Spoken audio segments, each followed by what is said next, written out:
उस टेक्निक का नाम है KOPK technique. By the end of this video you will understand that how to talk about a random topic.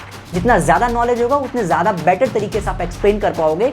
The more knowledge you will have the better you will explain, right, जिससे कि आपका audience attract होता है आपकी तरफ। Once you practise it you will be very confident about the topic. Topic के बारे में आपको कैसे प्रैक्टिस करना है, तो टॉपिक के बारे में ऐसे प्रैक्टिस करना है। Hello my dear friends, welcome back to the channel. Today in this video, I'm going to talk about a very burning issue about that how to talk about any topic। एक किसी topic के बारे में हम English में कैसे बताएं। English हम ग्रामर पढ़ रहे हैं, सभी कॉन्सेप्ट्स को हम फोकस कर रहे हैं, to be, to have, to do, सभी चीज़ों को हम फोकस कर रहे हैं। बट जब बारी आती है किसी भी टॉपिक को लेके बोलने की, तो हम वहाँ पे अटकते हैं, वहाँ पे हमारा माइंड बिल्कुल ब्लैंक हो जाता है, कुछ वर्ड्स नहीं पता चले, कुछ सेंटेंसेस नहीं बनते हमारे माइंड में। उस प्रॉब्लम को हम कैसे शॉर्ट आउट करें। Today in this video, by the end of this video you will understand that how to talk about a random topic. Yes my dear friends, किसी भी रैंडम टॉपिक के बारे में आप कैसे बात करेंगे, किसी भी रैंडम टॉपिक के बारे में आप कैसे बताएंगे सामने वाले को, वो आज हम डिस्कस करेंगे। मैं और आप मिलकर डिस्कस करेंगे और समझेंगे कि कैसे किसी टॉपिक के बारे में इंग्लिश में हम कुछ बता पाएं। आज मैं एक टेक्निक आपसे शेयर करने वाला हूं, तो मेक श्योर कि आप पूरे एंड तक देखिए इस वीडियो को, ताकि उस टेक्निक का एक भी पार्ट मिस नहीं होना चाहिए। इस टेक्निक का नाम है KOPK टेक्निक। इस फॉर्मूले को यूज करके कई स्टूडेंट्स को मैंने इंप्रूव करवाए हैं और उन्होंने काफ़ी हद तक इंप्रूव किया भी है। तो इस फॉर्मूले को, इस टेक्निक को आज मैं आपसे शेयर करने वाला हूं। तो make sure to watch this video till the end, ताकि आप भी नेक्स्ट टाइम से जब भी आप रैंडम टॉपिक के बारे में सोचें तो आपको कुछ ज़्यादा प्रॉब्लम ना हो, और वहाँ पे आपके जो साथ जो प्रॉब्लम्स हो रही हैं कि भूलने की जो प्रॉब्लम है या प्रिपेयर कैसे करें वो प्रॉब्लम्स है, वो सारी प्रॉब्लम आज इस वीडियो के अंत तक आप सॉल्व कर पाएंगे। So make sure to watch this video till the end. Now without any further delay, let's get started. Alright guys, as per promised, I have told you, I will tell you today in this video कि वो technique का नाम क्या है, और उस technique का नाम मैं अभी रिवील कर रहा हूँ गाइज। उस टेक्निक का नाम है KOPK टेक्निक। इस टेक्निक को यूज करके काफ़ी स्टूडेंट्स ने काफ़ी हद तक इस चीज़ को इंप्रूव किया। ये जो भूलने वाली प्रॉब्लम है ना, वो आपका शॉर्ट आउट एटलीस्ट होने वाला है आज के इस वीडियो में। देखिए, वेरी फर्स्ट स्टेप इज कि आपको अपने टॉपिक के बारे में अंडरस्टैंड करना है, that what is a topic actually. तो के का जो यहां पे मैंने शॉर्ट लिखा है, उस के का मतलब है this is knowledge. K here means knowledge. The first step and the very important step is to take knowledge about your topic. एक टॉपिक के बारे में अगर आपके पास नॉलेज नहीं है, then you can not speak that even in any language. Let's talk about your mother tongue, right. अगर आपके मदर टंग में ही आपको बोला जाए ग्लोबल वार्मिंग के बारे में बताइए, अगर आपको ग्लोबल वार्मिंग के बारे में नहीं आइडिया है, then it's not possible that you will try to speak anything, right. So it's very very very important to talk about any topic, कि आपको इस टॉपिक के बारे में नॉलेज भरपूर होना चाहिए। जितना ज्यादा नॉलेज होगा उतने ज्यादा बेटर तरीके से आप एक्सप्लेन कर पाओगे एंड सामने वाले को अच्छे मैसेज डिलीवर भी कर पाओगे। So the first and very important step is knowledge. Now let's talk about that from where to get knowledge। Knowledge अब ले कहां से? नॉलेज पता चल के भाई लेना है, नॉलेज होनी चाहिए टॉपिक के बारे में, बट कहां से ले नॉलेज? यही तो प्रॉब्लम आज की, that people don't want to get knowledge, they just want result, right. So let's to focus कि नॉलेज अब ले कहां से। बहुत सारे तरीके हैं नॉलेज लेने की। You can do browse and do research about the topic. उस टॉपिक के बारे में R&D करना शुरू कर दीजिए, रिसर्च करना शुरू कर दीजिए, उस टॉपिक को ढूंढना शुरू कर दीजिए। हर एक छोटी छोटी इन्फॉर्मेशन को आप कलेक्ट करिए, अपने नोट्स बनाइए, ताकि आप उस सभी चीजों को गैदर कर पाए। Gather all the information from wherever you get, right? Maybe your parents can give you some knowledge, maybe your teachers can give you some knowledge, maybe your elders can help you to find some information about the topic। मतलब आपको कहीं ना कहीं से knowledge लेना है। You have to collect all the information, all the knowledge. The more knowledge you will have, the better you will explain, right. जितना ज्यादा नॉलेज होगा आपके पास, उतना ज्यादा बेटर एक्सप्लेन कर पाएंगे आप ऑडियंस को। So it's very important to get the knowledge about a particular topic. उस टॉपिक के बारे में आपको नॉलेज होना बहुत ही ज्यादा जरूरी है। I hope that's clear guys. और ये नॉलेज आप अपने पेरेंट्स से ले सकते हैं, अपने टीचर से ले सकते हैं, गूगल से हेल्प ले सकते हैं, लाइक बुक्स की हेल्प ले सकते हैं, अपने एल्डर्स की हेल्प ले सकते हैं। From wherever you get, you have to collect the information only. आपको अपने इन्फॉर्मेशन कलेक्ट करना है, आपको नॉलेज क्रिएट करना है, वहां से नॉलेज आपके अपने माइंड में होनी चाहिए। Next, this was the first step. Once it is done, once you get knowledge, it's very easy for you to now explain. अगर आपसे आप मदर टंग में पूछा जाए, तो आपने जो भी चीजें सीखी है, जो भी इन्फॉर्मेशन आपने लिया है, उस चीज को आप बता पाएंगे, लेकिन उसको और भी बेहतर तरीके से आप बता पाएंगे जब उसको आप ऑर्गेनाइज करेंगे। So O is, this is organize. O क्या है यहाँ पे? और ओ का मतलब यहाँ पे है ऑर्गेनाइज, यानी कि चीजों को आप ऑर्गेनाइज करके रखेंगे। अब टॉपिक ऐसा तो नहीं है कि कोई भी चीज कहीं भी बता दे, राइट। पहले ये बता दें कि ये होता क्या है, फिर उसके बताएं ये जरूरी क्या है, राइट। तो एक स्टेप होती है। So for that you have to understand कि ओ का मतलब यहाँ पे ऑर्गेनाइज है। ऑर्गेनाइज इसीलिए मैंने बोला है कि ऑर्गेनाइज करना यहाँ पे भी जरूरी है, क्योंकि इंफॉर्मेशन आपने बहुत अलग अलग तरीके से लिया, अलग अलग लोगों से लिया है। अब उसमें छांट बना के आपको जितने भी एक्सट्रैक्ट मिलते हैं, जितने भी इंपॉर्टेंट चीज़ें मिलते हैं, from where you have to get, यहां से आपको ऑर्गेनाइज करके चीज़ों को कस्टमाइज करके अपने अकॉर्डिंगली डिज़ाइन करना है, राइट? कि क्या चीज़ हमें शुरू में बताना चाहिए, क्या चीज़ हमें लास्ट में बताना चाहिए, ये भी बहुत मैटर करते हैं।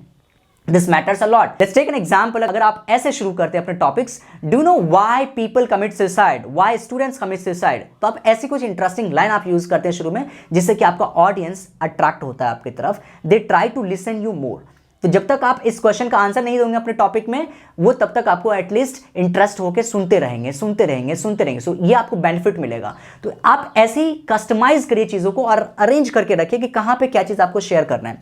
So the next step was you have to organize the information which you have got in the first step. पहले स्टेप में जो नॉलेज आपने, इंफॉर्मेशन आपने क्रिएट की है, जो आपने पाया है कहीं से, उसको आपको ऑर्गेनाइज करना है अपने एक पेज पे, अपने एक wherever you are preparing something, जहां पे भी आप चीज़ों को प्रिपेयर कर रहे हैं, there you have to organize everything in detail.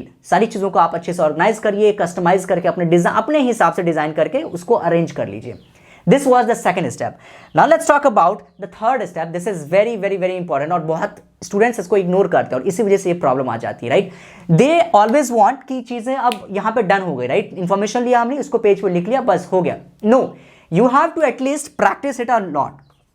आपको इसको प्रैक्टिस करना ही पड़ेगा। Once you practise it, you will be very confident about the topic, right? आप बहुत ज़्यादा कॉन्फिडेंट हो जाएंगे टॉपिक के बारे में। बट वहीं पर अगर आपने प्रैक्टिस नहीं किया तो चांस बनते हैं कि आप यहाँ पे भी भूल सकते हैं, राइट? तो चीज़ों को जब आपने खुद से नॉलेज लिया है, खुद से ही ऑर्गेनाइज किया और चीज़ों को खुद से ही प्रैक्टिस करेंगे, तो वो 101% आपको क्लियर चीज़ें मिलेंगी, क्लियर आप एक्सप्लेन कर पाएंगे, अपने ऑडियंस तक बातों को पहुँचा पाएंगे। I hope it's very clear guys. Now this depends to your knowledge, कि आपको अपने आप पे डिपेंड करता है कि आप कितनी जल्दी चीज़ों को अंडरस्टैंड करते हैं, कितने सही तरीके से, कितनी क्वालिटी में आप प्रैक्टिस करते हैं चीज़ों को। तो इसके हिसाब से आपको 5 times you have to either do 10 times, yeah right, 5 times आप प्रैक्टिस कर सकते हैं, 10 times प्रैक्टिस करते हैं, उसको रीड लाउडली बोल के आप प्रैक्टिस करिए। This will help you lot to understand that how to talk about a topic randomly. किसी भी टॉपिक को, इस प्रिपेयर टॉपिक को आपको कैसे यूज करना है।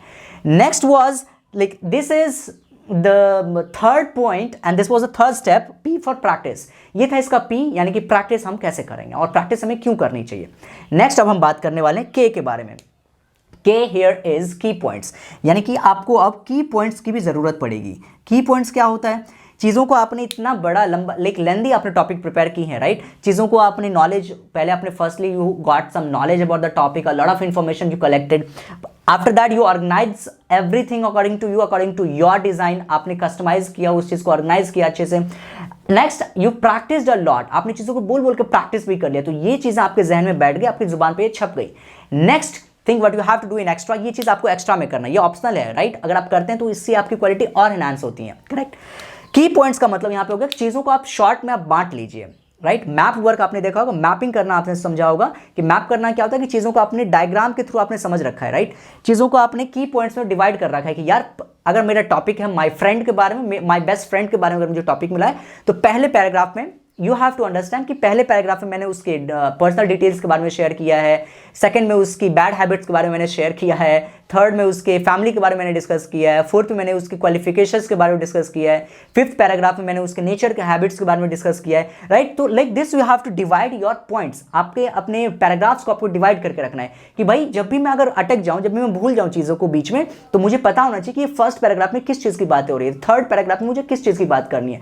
इससे आपको फायदा यह होगा कि जब भी आप रुकेंगे, जब भी आप अटक जाएंगे, आपका माइंड ब्लैंक हो जाएगा। You can take a little pause to just think about and recall कि की पॉइंट्स में आपने क्या प्रिपेयर किया था। फर्स्ट पॉइंट में, फर्स्ट पैराग्राफ में, सेकंड पैराग्राफ में, थर्ड पैराग्राफ में आपने क्या क्या चीज़ें प्रिपेयर की थी, वो आप वहाँ पे जब जैसे याद करेंगे और आपको याद भी आ जाएंगी वो बहुत easily. This will help you a lot to give quality content to your audience, या बिल्कुल क्वालिटी में आप दे पाएंगे अपने ऑडियंस तक। So I hope these 4 points are very clear guys. KOPK technique, this was the KOPK technique which helped a lot of students, and I hope after watching this video this will also help you to speak any random topic in English. Now I hope these 4 points are very clear.